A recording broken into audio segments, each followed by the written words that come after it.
looked up to find Ezra Burns standing right in front of me.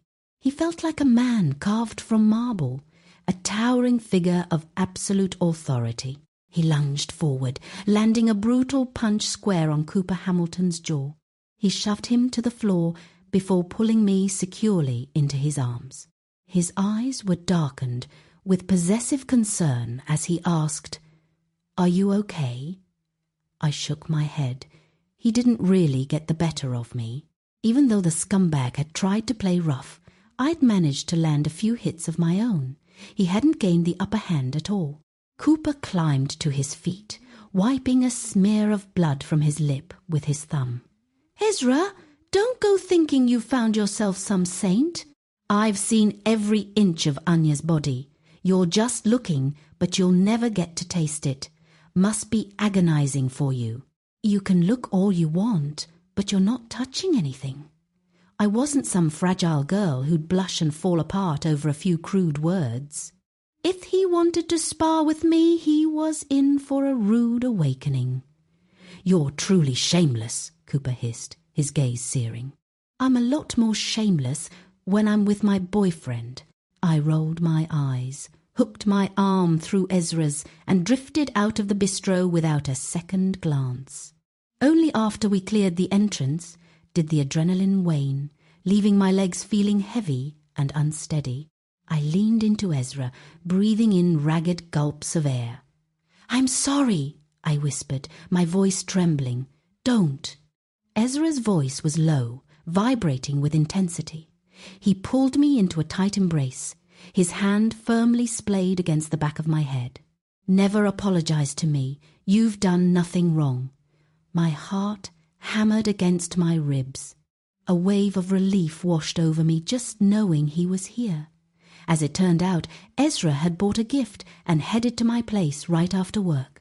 He'd spent the evening cooking an elaborate dinner, waiting to surprise me. When 7 o'clock rolled around and I still wasn't home, he checked our shared location app and found me at the Empire Grand Bistro. Fearing the worst, he'd rushed over. "Honestly, even if I hadn't shown up, Cooper wouldn't have dared to do anything to you in such a public place," he murmured, kissing my temple to soothe me. "I don't care," I said, feeling reckless. "In my head, you're my protector. Then will you be mine for the rest of your life?" His eyes were brimming with raw, unfiltered emotion. "For the rest of my life!" I slowly closed my eyes, a sense of happiness I'd never known before washing over me. After that incident, Ezra and I grew closer than ever. We set our wedding date for December. I wanted to travel to the Swiss Alps to see the snow right after the ceremony.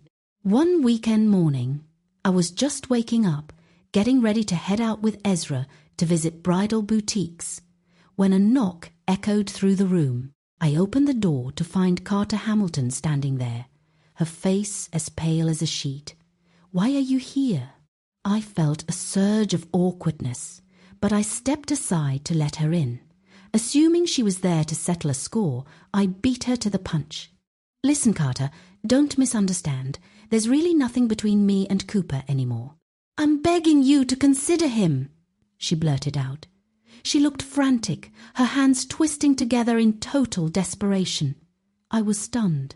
"What are you talking about?" "Anya, you're the only one he's ever truly loved.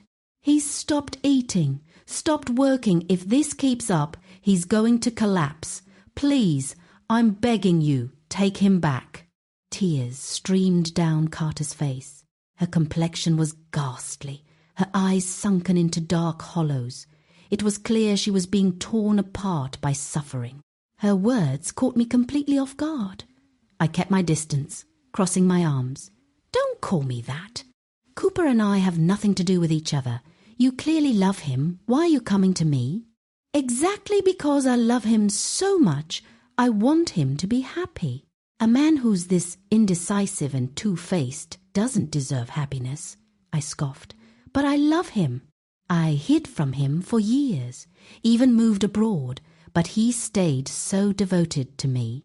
I thought I'd never love him back, but I eventually fell for his gentleness. I thought we would get our fairy tale ending, but then he realized you were the only one he truly wanted. Anya, I feel like a joke, but I still just want him to be happy. Carter's tears fell as she spoke. She was hauntingly beautiful, but she clearly knew nothing about men. Cooper didn't love me any more than he loved her. He was just obsessed with the feeling of what he couldn't possess and his desire to break me down. His happiness is his own business. It has nothing to do with me, I sighed, running a hand through my hair. Carter was too far gone. Nothing I said would reach her. No, you have to be with him. I can't just watch him wither away like this. I can't watch him torture himself, Anya. I'm begging you. It's my fault I shouldn't even be alive. You have to change your mind. As she spoke, she whipped out a small blade and aimed it at her porcelain-white wrist. I was terrified, lunging forward to swat the knife away. In the scuffle, both my hand and her arm were cut, blood staining the floor. A surge of cold fury hit me. Why were they both so obsessed with such theatrical, dangerous displays? "Get out!" I snarled, pointing toward the door. "Whether you live or die, I am never getting back together with Cooper Hamilton. If you think self-harm is a way to manipulate people, you're dead wrong." I tossed a sterile bandage at her and firmly ushered her out of the apartment. She stood there, dazed for a long moment, before covering her face and sobbing as she walked away. I could tell she truly loved him. Too bad that scumbag wasn't worth the trouble.